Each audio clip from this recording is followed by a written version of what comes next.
Hi guys, in this video we're going to have a look at area of sectors.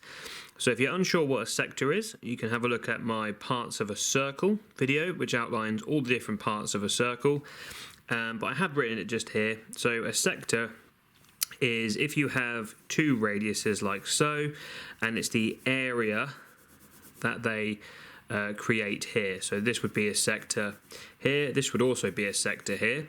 The smaller one, this one here, would be called a minor sector, and this one here would be called the major sector because it is the bigger one. And what you need to know to do this is the angle here inside the sector from the centre. Okay, but that's what we're going to try and work out, the area of a sector here. So I've written the formula down. To get the area of a sector, we do the angle here, theta, and we divide that by 360. And the reason we do that is because that is the fraction of the circle that we want to work out. So for example, if I were to work out a semicircle, that would be 180 over 360, which would be a half.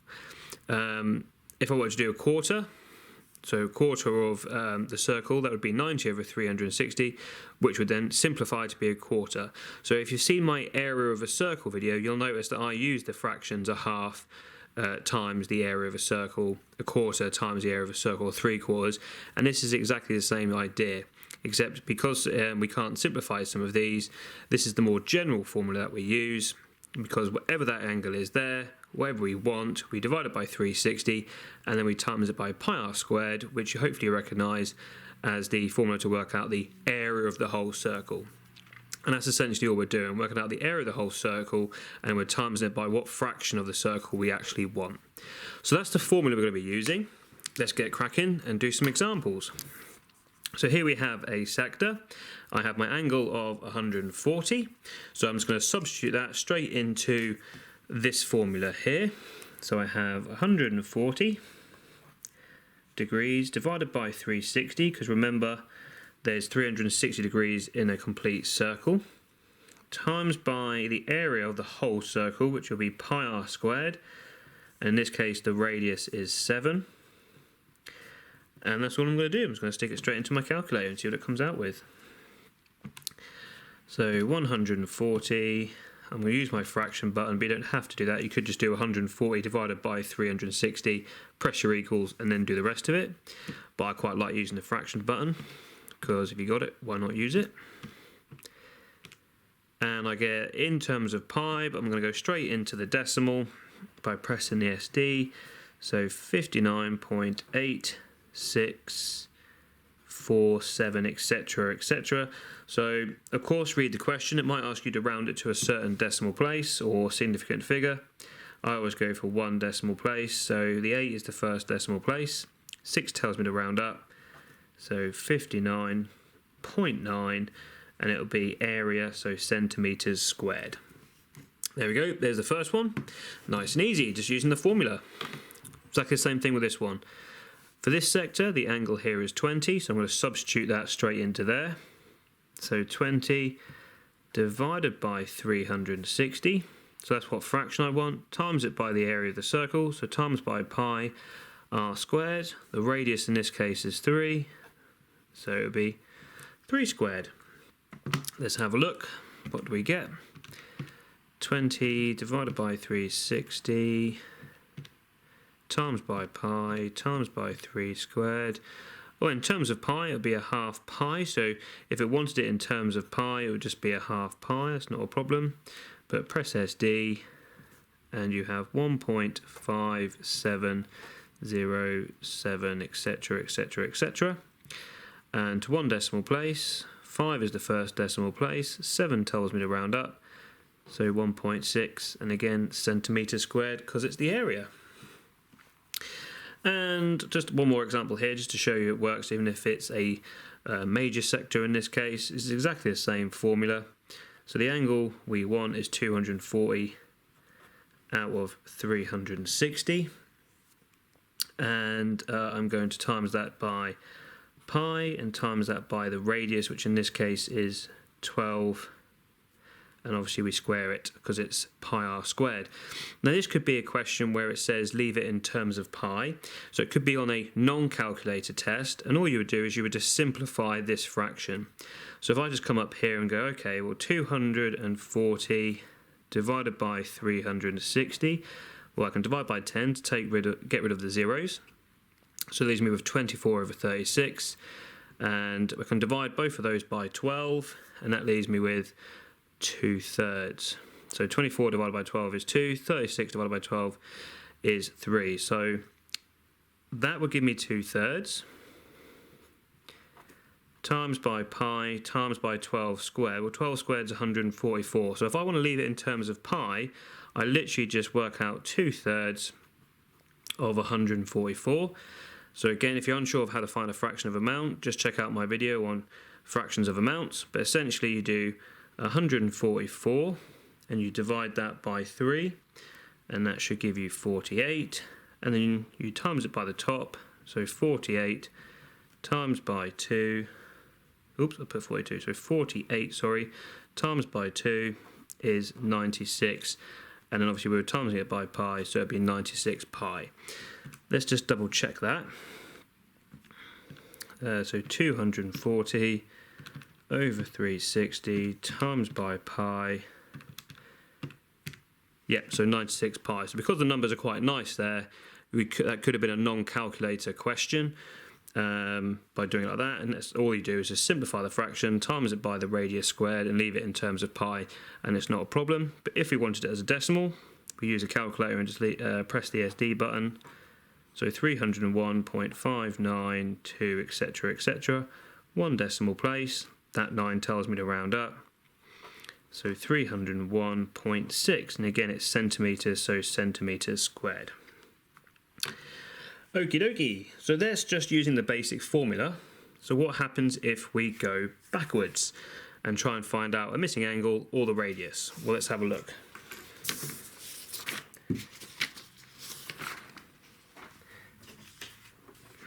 There we go. So in this example, we are trying to find out the radius. So it's nothing fancy here. All I'm going to do is I'm going to substitute everything I know into my formula that we had on the very first slide. So my angle is 150, and we divide that by 360, and then we times it by pi r squared. So I'm going to times it by pi.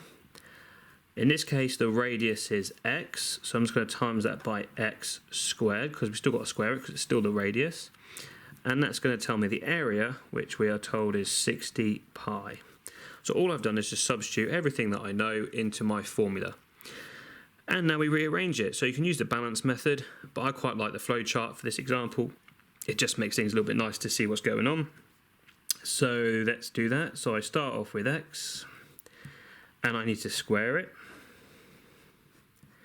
Once I've done that, these can be done in any order, but I'm just going to go that way. So I'm going to times by pi, because when you times in, it doesn't matter the order, but I'll go and do that way. And then I times by the fraction 150 over 360. And once I've done all of that to x, I then get the area of 60 pi. So I'm just going to go backwards, 60 pi. And remember, when we go backwards, we do the opposite. So I'm going to divide by 150 over 360. Instead of timesing by pi, I'm going to divide by pi. And then the opposite of squaring is square rooting. And I get back to x. So let's have a look. So 60 pi, do this in stages. So press equals, got my 60 pi. Then I'm going to divide by 150 over 360. And again, press equals, do this in stages. Then I'm going to divide that by pi, press equals, 144. Okay, this should work out well. And then I'm going to do the square root of 144, which is 12. So the radius in this case, or x is the radius, so x equals 12 centimeters. And once you've done that, you should always double check. So let's just substitute those values in. So 150 over 360 times by pi times by 12 squared, boom, 60 pi, which is what it is. So always double check to make sure you're right. So that's how you find the radius. this is how we find the angle. It's exactly the same strategy. I'm going to substitute everything into my formula, and I'm going to use the flowchart to go backwards to solve it. So if I substitute everything in, I don't know my angle, that's what I'm after. So I should have enough space if I write it here. So there's my angle. I need to divide it by 360. I then times it by pi. I then times it by the radius squared. So in this case 10 squared, and that's going to equal the area of 25 over 2 pi. And we just flowchart it. Again, you can rearrange this using the balance method, but I think the flowchart is just quite nice for this. So start off with theta, which is our angle, and I must divide that by 360 first. And then I can start times, and again, because your times and these can be done in any order, but again, I'll just go along. So I times it by pi, I times by 10 squared. Of course, you can say times by 100 there, you can actually work out what 10 squared is, but I'll keep it as 10 squared. And then we have the area, which is 25 over 2 pi, and all I'm going to do is go backwards. So instead of timesing by 10 squared, I'm going to divide by 10 squared. Instead of timesing by pi, I'm going to divide by pi. And instead of dividing by 360, I'm going to times by 360. And if I do all that, I should get back to my angle theta. So if I have my fraction 25 over 2 pi press equals, yes, I now have that, that's fine. Just double check you do have that before you start. Divide by 10 squared. Then I need to divide by pi. That's cool. And then I need to times by 360. So I'm left with theta as 45 degrees. Of course, if that's a decimal, you can round it. It's entirely up to whatever the question is asking, but that's quite a nice number to do that one with. So essentially, we just substitute in the values into the formula, and we just use the flowchart to go backwards and find out what they are. And of course, as with anything, you could have something that incorporates this formula into a bigger type of question. So here we have one that's made up. So I have a triangle. I'm going to notice that it's an isosceles triangle because I have my two lines here, which tell me that these two sides are the same and these two angles are the same. And obviously I have my base is 18 and my height is 20. And it looks like I've got a sector shaded out here. So let's have a read. Point E is the midpoint of AB. So there is AB and E is the midpoint. And that tells me that if the whole thing is 18 and that's the midpoint, that my radius here is 9 centimeters. So that's the first thing. Good-o. Point D is the midpoint of AC. So point D is the midpoint of AC. So again, it's telling me exactly the same thing, that this is then going to be 9 and 9. So it makes it a sector, so that's cool. ADE is a sector of a circle with the centre A. So again, if I was to do this, the circle there, it tells me that this is the sector, so it's even told me it's a sector, so that's quite nice. And it just wants me to work out the shaded area. So as with anything, when you're working out the shaded area, you always work out the whole thing, and you work out what's missing, and then you take the two away. So I'm just going to draw a little sketch of a triangle to tell the examiner that's what I'm going to work out. And to work out the area of a triangle, it is the base times the height. Don't forget to half it. So 18 times by 20 and divided by 2. And that should get me 180 centimeters squared, I believe. Just trying to do it in my head, so let's just double check that. I don't want to tell you porky pies. Yep, 180, so that's cool. So the area of the whole triangle is 180, and then here's my little sketch of the sector. I'm now going to work that one out. So there's the centre, but I don't have an angle. But you might recall I said this is an isosceles triangle. So with an isosceles triangle, we know that all the angles add up to 180. So I can do 180, take away 30, which leaves me with 150. So I'm going to take away that angle from the total. And because it's isosceles, I know that these two are the same. So I can go, right, if these two add up to 150 and they're both the same, I can just half it that tells me that the angle is 75. So that's actually 75, as is that one, but I don't care about that one, I only care about that one. So 75 is my angle, divided by 360, times by pi, times by the radius, which we know is 9 because E was the midpoint. So 9 squared, excellent. And well, let's work that out. So 75 over 360 times by pi times by 9 squared, and we are left with 53.0143, and so on and so forth. So to work out what's shaded, I'm just going to do 180 minus my 53, that is a minus, 53.0143, etc, etc. You'll notice I haven't got rid of it from my calculator yet, because I don't want to round this, I only want to round at the end if I can help it. So to do that, I'm going to do 180, take away, and if you press the answer button, it will use the previous answer, which was that whole decimal. I'm going to press equals, and that leaves me with 126.985624. So one decimal place, 9, the 8 tells you to round up, so that would make that a 10, which means I need to carry 1 over.